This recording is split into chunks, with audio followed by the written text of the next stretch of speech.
जय श्री कृष्णा, राधे राधे। आप सभी कैसे हैं? आशा करती हूँ आप सभी अच्छे होंगे, तंदुरुस्त होंगे, स्वस्थ होंगे। आज मैं आपके सामने फिर से एक रीडिंग के साथ आई हूँ। रीडिंग में इतना ही कहूंगी, जितना रेजोनेट होता है उतना लीजिएगा, बाकी दूसरों के लिए छोड़ दीजिएगा।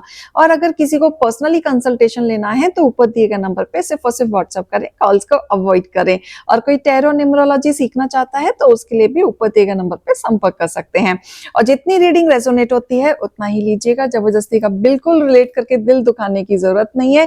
सिर्फ और सिर्फ मोटिवेशन को लेंगे। जो आपके लिए गाइडेंस निकाली जाती है उसको आप जरूर लीजिएगा। बाकी रीडिंग को जनरल तरीके से लिया जाए, बिकॉज ये पर्सनल रीडिंग नहीं होती। ठीक है, तो चलिए इसी के साथ ही हम अब स्टार्ट करेंगे। ईश्वर आपको क्या आज के लिए संदेश देना चाहते हैं, क्या गाइडेंस, क्या मोटिवेशन देना चाहते हैं? हे ईश्वर, हे गणपति बप्पा, हे भोलेनाथ, हे शिव शक्ति, मुझे बताएं मेरे व्यूवर्स के लिए। हे ईश्वर, हे गणपति बप्पा, हे भोलेनाथ, हे शिव शक्ति, मुझे बताएं मेरे व्यूवर्स के लिए आज आप क्या बताना चाहते हैं। हे ईश्वर, गणपति बप्पा, हे भोलेनाथ, शिव शक्ति, मुझे बताएं। Alright, okay, okay. जो जितना कार्ड्स मैंने निकालने पहले वो दिखा दिखा के मैं बता देती हूँ आपको। देखो यहाँ पे मुझे दिख रहा है ना, कोई मेहनत की तरफ निकल चुका है, जोरों शोरों से मेहनत कर रहा है कोई अपनी जिंदगी में, और वो कहीं ना कहीं फोकस्ड हो गया अपने काम को लेके कि अब बस मुझे मेहनत करनी है, मुझे अब कुछ नहीं चाहिए। आपने डिवाइन को सरेंडर करते हुए आपने एक जगह फोकस कर लिया कि अब मुझे मेहनत करना है, मुझे विक्ट्री चाहिए, जीत चाहिए, अपनी लाइफ में स्टेबिलिटी चाहिए। तो आप बहुत डेडिकेशन के साथ आगे बढ़ रहे हैं। डेडिकेशन के साथ आप घर से बाहर निकल के भी अगर आपको जाना पड़ रहा है तो आप जा रहे हैं। जैसे पहले आप नहीं जाते थे, लेजीनेस रहता था, मेंटली डिस्टर्बेंस रहता था, तो आप मुझे अब एक्शन लेते हुए दिख रहे हैं कि आप अब वर्क हार्ड कर रहे हैं, अब जिद पे आ गए हैं, आपने एक जिद पकड़ ली है। अब आप रुक नहीं रहे हैं, आप रुकने वाले भी नहीं है, आपको अब कोई नहीं रोक सकता। अब आप आगे बढ़ेंगे, स्टेबिलिटी की तरफ बढ़ेंगे, क्योंकि आपने एक फोकस कर लिया है करियर की तरफ, अपने आप को स्टेबिलिटी लाना है, फाइनेंशियली आपको स्ट्रांग बनना है। तो आप कहीं ना कहीं सक्सेस की सीढ़ी आप चढ़ते हुए अपने आप को देख रहे हैं और उसकी मेहनत की तरफ आप आगे बढ़ने लग गए हैं। लेकिन जब से आपने ये अपना डेडिकेशन दिखाया, किसी को बहुत परेशानी हो रही है, कोई आपकी इसी मेहनत को, इसी मंजिल को तोड़ना चाहता है, कोई आपको रोकना चाहता है, आपकी ये मेहनत करते हुए आपको डिस्ट्रैक्शन में डालना चाहता है, बीच में आके आपके काम में आड़े डालना चाहता है, ताकि आपका काम ना बने, ताकि आप फिर से डिस्ट्रैक्ट हो जाएं। अगर आप प्लानिंग कर रहे हैं प्रॉफिट वे में, तो ये जो आपके हेटर्स हैं ये प्लानिंग कर रहे हैं, उसी को डिमोटिवेट तरीके से आपको प्लानिंग बताएंगे, या फिर ऐसी कोई बातें कहेंगे जिसके वजह से आप डिस्टर्ब हो जाएं, इमोशनली ब्रेक डाउन हो जाएं।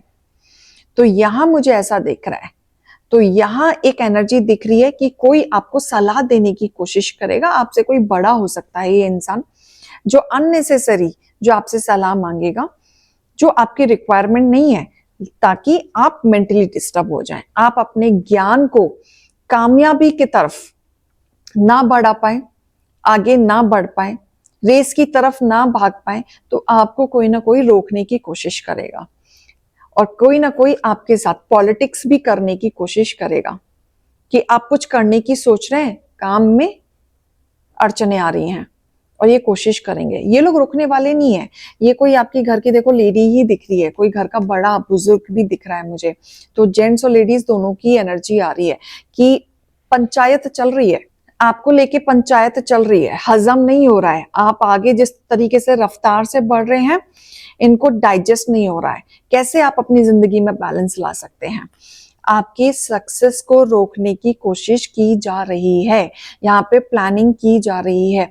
देखो, लोग जलते बहुत हैं आपसे, आपके सामने मीठा बन बन के आपके सामने बहुत सीधे बनते हैं, लेकिन आपके साथ लंबी प्लानिंग चलती है, इनको नहीं पसंद आता अगर आप अपनी लाइफ में कुछ पा लेते हैं या कुछ खुशियां बांट लेते हैं। अगर आपने कुछ अचीव किया है और उस अचीवमेंट को किसी से शेयर भी किया है, तो आपके हेटर्स के विचार ऐसे डगमगाने लगते हैं कि ये अचीवमेंट आपको क्यों मिली। तो कोई आपको आगे बढ़ता हुआ नहीं देखना चाहता, आपके जीवन में सिर्फ और सिर्फ चैलेंज क्रिएट करता हुआ देखना चाहता है। तो आपके हेटर्स को बड़ी तकलीफ है कि आप अपनी लाइफ में एक नया चेंज कैसे लेके आ जाते हैं, क्यों लेके आ जाते हैं, आपकी लाइफ में तकलीफें क्यों नहीं है। तो आपके हेटर्स यही सोच के आपकी लाइफ में तकलीफें बढ़ाने की कोशिश करते हैं। अगर आप फाइनेंशियली स्ट्रांग होते हैं तो आपकी फाइनेंशियली पे भी ऐसी नजर रख रखी है, इतनी नेगेटिविटी रख रखी है कि वो नहीं चाहते कि आप फाइनेंशियली स्ट्रांग हो या आपका रुतबा बढ़े या आपका स्टेटस बढ़े। तो यहाँ ये जेलस फैक्टर दिख रहा है, या ये कह लो इनसिक्योरिटी। इनसिक्योरिटी है कि आप आगे कैसे बढ़ रहे हो, फोकस्ड कैसे हो, करियर ओरिएंटेड कैसे हो, आप अपने रूल्स एंड रेगुलेशन पे चल के कैसे चल लेते हो। तो यहाँ बहुत तकलीफ है, और ये तकलीफ किसी को नहीं है, एक लेडी को है, क्योंकि उसे इनसिक्योरिटी है आपसे कि वो आपको आगे बढ़ते हुए नहीं देखना चाहती। वो हर चीज अपने कंट्रोल में रखना चाहती है। ऐसा दिख रहा है जैसे कि वो कहीं ना कहीं आपकी सोच को अपने कंट्रोल में करना चाहती है, आपके विचारों के साथ वो खुद खेलना चाहती है। आपके जीवन में हमेशा चैलेंज क्रिएट करना। आपके हेटर्स भी एक दो नहीं है, काफी सारे हैं, कुछ सामने हैं, कुछ हिडन हैं, जो आपके लाइफ में एक back to back challenge create करते रहते हैं। बहुत सारे लोग हैं जो अगर आपने कुछ अचीव किया है, आपके हेटर्स को दो नाव में झूलने की आदत है। दो नाव में झूलने की आदत है आपके हेटर्स को। सामने अच्छा, पीठ पीछे गेम खेलेंगे और दो नाव में घूमेंगे और खुद ही इमोशनली ऐसे स्टक हो जाएंगे कि इनको भी समझ नहीं आता कि आपको रोका कैसा जाए।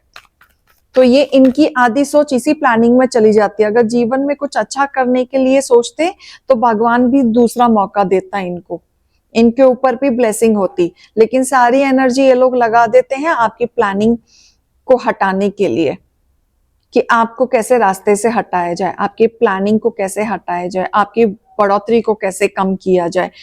तो ये कुछ नहीं होता है, तो गलत चीजों का सहारा लेके आपके ऊपर चढ़ जाते हैं। किसी के प्यार को भी तोड़ा है इन लोगों ने, किसी के रिश्ते को अलग किया है इन्होंने, आपके हेटर्स ने। आपके हेटर्स ने आपके रिश्ते को भी रोकने की कोशिश की है, या आपके रिश्ता तोड़ने की कोशिश की है, आपके रिलेशनशिप में आग लगाने की कोशिश की है, या आपके बारे में इधर से उधर करके आपके प्यार में अड़चने डालने की कोशिश की है। और अगर आप एक छत के नीचे एक घर पे रहते हैं तो आप एक कमरे में नहीं रहते हैं, या आपस में बात नहीं करते हैं। तो ये आप दोनों के बीच में कोई ना कोई पर्सन हमेशा आग लगाने की कोशिश करता है। ये पर्सन नहीं चाहता कि आप दोनों के बीच में प्यार रहे, या आप दोनों के बीच में बॉन्डिंग बढ़े, या आप एक दूसरे को समझें। तो ये कहीं ना कहीं इस चीज से भी परेशानी है कि ये आपसे क्यों बात कर रहे हैं।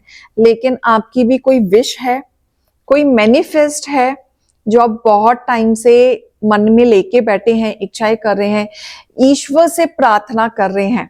तो ईश्वर तक वो विशेष जा रही हैं, आपके इमोशंस ईश्वर तक जा रहे हैं, आपके सर पे ईश्वर की ब्लेसिंग है।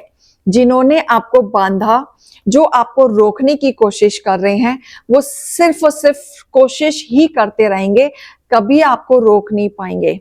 आप अपने लाइफ में सिर्फ और सिर्फ सक्सेस पाने के लिए बने हैं, स्टेबिलिटी के लिए बने हैं, और जितने भी दूरियां डालने की कोशिश कर लें, आपके हेटर्स नहीं डाल पाएंगे। विचार इनके डेफिनेटली बिगड़ेंगे। आप आगे बढ़ते चले जाएंगे, अपनी इनर वॉइस की बात सुन के आप आगे बढ़ते जाएं, चलते जाएं, क्योंकि ये कहीं ना कहीं ईश्वर की पावर को चैलेंज करते हैं। अगर आपकी किस्मत में कुछ लिखा है तो वो ईश्वर ने लिखा है, और उसको कोई छेड़ता है तो आपके हेटर्स उसको चैलेंज करते हैं, क्योंकि ये भगवान से बड़ा बनने की कोशिश करते हैं, और उससे बड़ा हो नहीं सकता, क्योंकि वो न्याय के देवता हैं। तो वो न्याय करेंगे आपके जीवन में, आपको हमेशा न्याय मिलेगा। चैलेंज आएगा, घबराओ मत, लेकिन न्याय होगा, क्योंकि उन्होंने आपकी किस्मत लिखी है। उस किस्मत को अगर कोई रोकने की कोशिश करेगा तो डिवाइन उनके जीवन में चैलेंजिंग जरूर लाएंगे। और आप विक्ट्री के लिए बने हैं तो आपके जीवन में विक्ट्री जरूर बनेगी। तो आप ईश्वर पे भरोसा करते हुए आप आगे बढ़ें, आप डरे नहीं, डट के आगे बढ़ते रहें, कार्य करते रहें, क्योंकि आप रुकने वाले नहीं हैं। लोग कोशिश करेंगे आपको रोकने की, अड़चने डालने की, रुकावटें डालने की, लेकिन अब आप नहीं रुकेंगे, क्योंकि ईश्वर का हाथ है आपके ऊपर। और ईश्वर के बच्चे को कोई रोकेगा तो उसका फैसला भी ईश्वर ही करेगा। ईश्वर नहीं छोड़ने वाले, क्योंकि उनके बच्चों को छेड़ा जा रहा है और ईश्वर से पंगा लिया जा रहा है। लव और पीस आपकी लाइफ में बहुत जल्दी आएगा। बहुत सारी चीजें आप जिस रास्ते पे चल रहे हैं एट प्रेजेंट, वो सही पाथ पे चल रहे हैं। अगर आप कंफ्यूज हो रखे हैं, अगर आपको लगता है कि आप पता नहीं सही रास्ते पे हो या नहीं हो, कंफ्यूजन है, तो यूनिवर्स कह रहे हैं कि आप सही रास्ते पे हैं, आप गलत रास्ते पे नहीं हैं। और जो भी चूज कर रहे हैं, पीसफुली चूज करें, हड़बड़ी में चूज ना करें। जीसस, मास्टर जीसस आए हैं, इनकी ब्लेसिंग आपके सर पे बनी हुई है और आपका जो पाथ है वो कहीं ना कहीं ब्राइटनेस में बदलने वाला है। आपको अगर किसी ने तकलीफ दी है, आप उनको फॉरगिव करें, आगे बढ़ें, क्योंकि उनका फैसला ईश्वर लेंगे। आप मत करो फैसला, आपको नहीं करना है। आप सिर्फ अपना कर्म करो, जिस कर्म के लिए आप आए हैं, क्योंकि सीखा बहुत कुछ है। जो भी लर्न किया आपने इस लाइफ में, जो भी एक्सपीरियंस किया है, उसी से ही आप लर्न करो, आगे बढ़ो। बदला लेने पे मत उतरो, क्योंकि वो लेने पे जाओगे तो समय बर्बाद होगा। उसके लिए ईश्वर बैठे हैं, आज नहीं तो कल लेंगे। आप सिर्फ अपने कर्म पे ध्यान दें। धीरे धीरे आपके जो कनेक्शन है ईश्वर के साथ बढ़ रहे हैं, आपकी मैनिफेस्ट पावर बढ़ रही है, आपकी कनेक्टिविटी बढ़ रही है। तो जो भी आपको मिलने वाला है आने वाले समय में, वो बहुत जल्द मिलने वाला है। तो आप बस फोकस रहें, आगे बढ़ते जाएं, क्योंकि आपकी लाइफ में अभी तक एक बाउंड्री थी कि आप इतना कर सकते हो या करने की कोशिश कर रहे हो तो आपको वो मिल नहीं रहा है, फल नहीं मिल रहा है, प्रॉफिट नहीं मिल रहा है, फ्रूटफुल रिजल्ट नहीं मिल रहा है। लेकिन अब वो बाउंड्री हटने वाली है, क्योंकि आपकी लाइफ में अब बहुत कुछ अच्छा होने वाला है, जो बहुत कुछ आपको मिलेगा ही मिलेगा। बस आप अपनी लाइफ में डेडिकेशन के साथ आगे बढ़ते रहें, ईश्वर के द्वारा आपको वो सारी चीजें प्राप्त होनी शुरू हो जाएंगी। तो गाइडेंस एंड मोटिवेशन को लीजिएगा। अभी मैं चलती हूँ। राधे राधे।